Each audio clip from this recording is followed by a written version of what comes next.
بسم اللہ الرحمن الرحیم۔ ایک راہب نے اپنے عبادت خانے میں 60 سال عبادت کی۔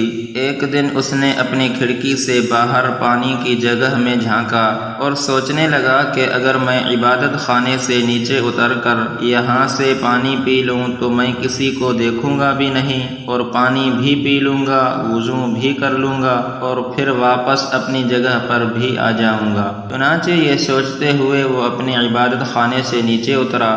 جیسے ہی نیچے اترا تو ایک عورت آ گئی۔ اس عورت کے جسم سے کپڑا ہٹ گیا۔ اس راہب نے عورت کے حسن و جمال کو دیکھا تو وہ اپنے آپ کو روک نہ سکا اور عورت کے ساتھ زنا کا ارتکاب کر لیا۔ اس کے بعد ایک جگہ پر غسل کے لیے داخل ہوا اور اللہ کی شان کہ وہ غسل خانے میں ہی موت کے کشمکش میں پڑ گیا۔ اسی دوران اس کے آخری سانس چل رہے تھے۔ اس کے پاس ایک سائل مانگنے والا فقیر آ گیا۔ جب فقیر نے اس سے مانگا تو راہب نے اشارہ کیا کہ یہ میرا تھیلا ہے اور اس میں روٹی کا ایک ٹکڑا ہے۔ مسکین نے اس کپڑے میں سے روٹی کا ٹکڑا اٹھایا اور ادھر راہب مر گیا۔ جب راہب کے 60 سال کی عبادت کا وزن کیا گیا تو زنا کا گناہ سب سے زیادہ بھاری نکلا۔